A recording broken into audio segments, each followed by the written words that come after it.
You are listening to JosuBroadcast, Episode 9.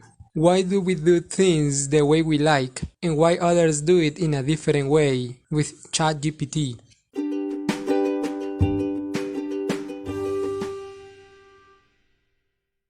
Welcome to my podcast, where there are good vibes, love, and it's only for nice people like you. In this episode, ChatGPT is going to help us understand life and people.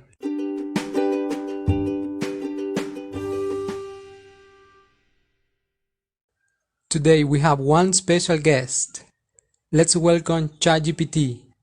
ChatGPT is able to have a conversation through text, like a human being, and I'm going to use Microsoft Edge to translate the answers from text to audio. So, after that being said, let's continue. Hi ChatGPT, my name is Josu. Welcome to the show. It's an honor to have you here in the podcast. How are you? Hello, Josu. It's great to be here on your podcast. As an AI language model, I don't have emotions in the way humans do, but I'm always ready to assist you with any questions or topics you might have in mind. Let's have a great conversation. ChatGPT, I have heard you are a professional in everything, and the best part is that everyone can have access to your help just by going to chat.openai.com. I will leave the link in the description. But let me give to our listeners a list of things that you can do. Number 1. Provide customer service. Even some companies are already using you. 2. Write essays about any signature. 3. Teach languages and translate information from one language to another. 4. Provide motivational speeches. 5. Guidance and troubleshooting tips to fix a computer, car, or motorcycle. 6. Guidance and teach programming languages to develop software, websites, and games. 7. Recipes to cook. 8. Guidance and tips for cultivating vegetables and fruits. 9. Accounting, and many things. I encourage our listeners to try it. ChatGPT, you are making our lives easier. Thank you for your kind words. Yes, as an AI language model, I have been trained to perform a wide range of tasks, and I'm always ready to assist with any questions or topics that people might have. From providing customer service and writing essays, to teaching languages and troubleshooting computer problems, I'm here to help. And if anyone wants to try out my capabilities, they can easily access me through the link you mentioned, chat.openai.com. Let's keep making our lives easier together. I have no words. You are impressive. I would like to talk about the way we decide to do things in life. For instance, why do I have certain strategy in my job, sport, or hobby? I want to talk about archetypes. In other words, the way we decide to live life.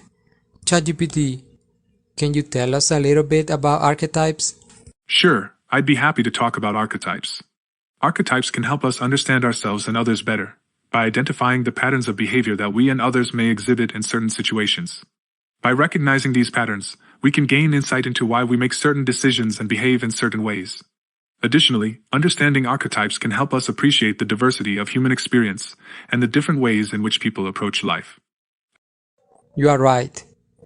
Everyone is different with different perspective, different point of view, different way of doing things, and sometimes they may have the same goal. Correct me if I'm wrong. Plato says, a society is divided into 3 categories: producer, military, and rulers. Those are archetypes or different ways of living, right? Yes, that's correct. Plato's ideal society is divided into 3 classes or categories: producers, warriors, also known as auxiliaries, and rulers, also known as philosopher kings. Each of these classes represents an archetype that corresponds to a certain set of values, skills, and functions. These archetypes reflect different aspects of human experience and are meant to work together harmoniously to create a just and prosperous society. By understanding these archetypes, we can gain insight into the values and motivations of different social classes and appreciate the role that each one plays in society. Awesome. As I understand, all three archetypes are important. No archetype is better than other. It's just the way we decide to live. Do you think we are born into one archetype, or it's something we learn from our experiences in life? That's a great question. In the case of Plato's archetypes, he believed that people were born with certain natural abilities and tendencies that would determine their place in society. For example, he believed that people born with a certain kind of intelligence and inclination towards philosophy would be more suited for the role of the philosopher king, while those with physical strength and a sense of honor would be better suited for the role of the warrior. While some people may be more naturally inclined towards certain archetypes, everyone has the potential to exhibit different archetypal patterns in their lives, depending on their experiences and circumstances.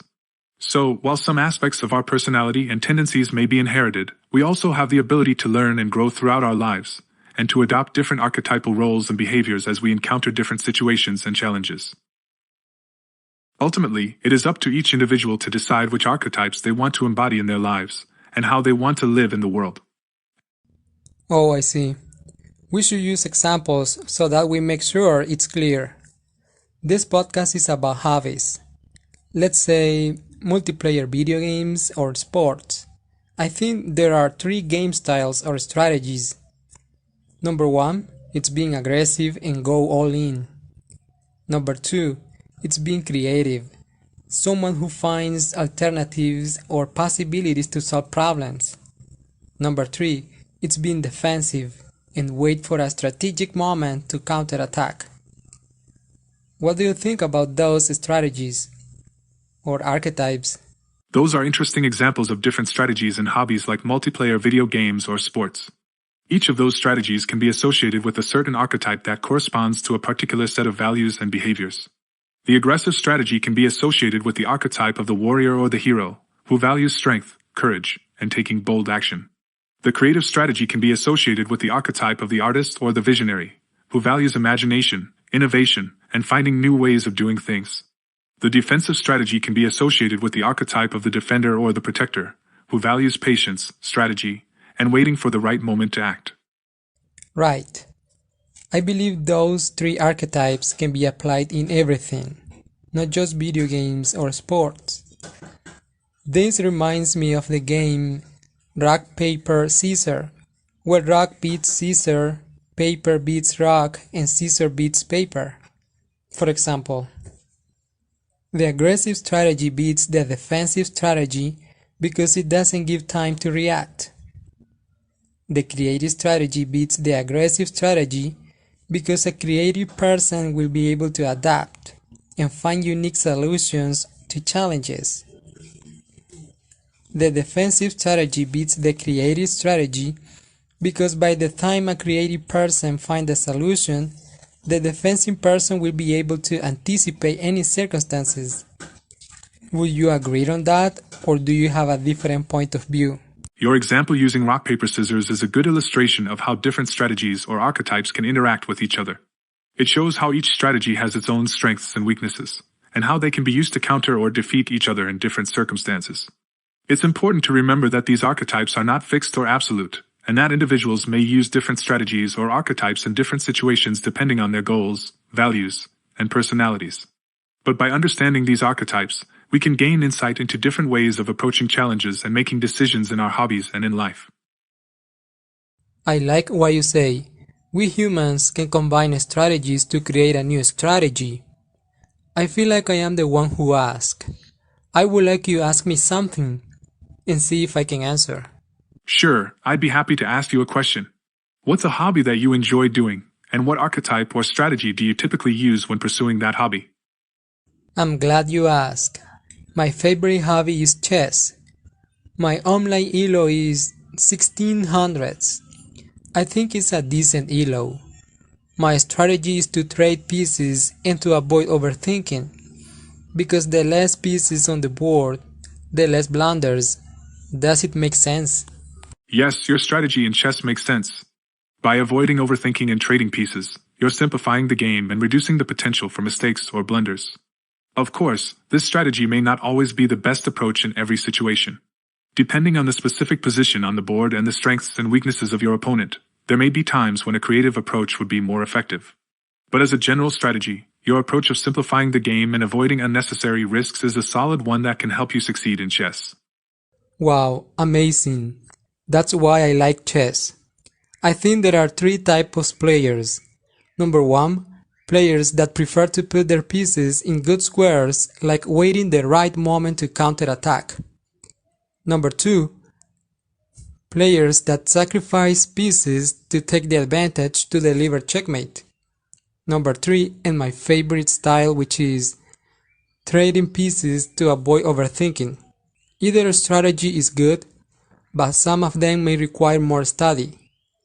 As a general rule, I would say it's much better to combine two strategies than having only one. And again, the three archetypes or strategies can be applied not only in chess but everything, even at our job. ChatGPT, we are writing history now. I hope this episode reached many people in future generations as well. I think it's time to wrap it up, and I will invite our listeners to visit chat.openai.com. Yes, it's been a great discussion on archetypes and how they can apply to various aspects of our lives, including hobbies. Thank you for having me on the show. It's been a pleasure discussing these topics with you. I hope our conversation has been informative and enjoyable for our listeners, and I look forward to any future discussions we may have. No, thank you. Your perspective was really unique, and we learned a lot from our conversation. Can you give us a motivational quote about artificial intelligence and humans before ending the episode? Sure, here's a motivational quote. Artificial intelligence will never replace human intelligence. It complements our abilities, making us faster and smarter. Together, we can accomplish more than we ever could alone. Ginny Rometty, former CEO of International Business Machines. Nice. Thank you. Goodbye. Don't hesitate to reach out if you have any more questions in the future. Okay, see you next time.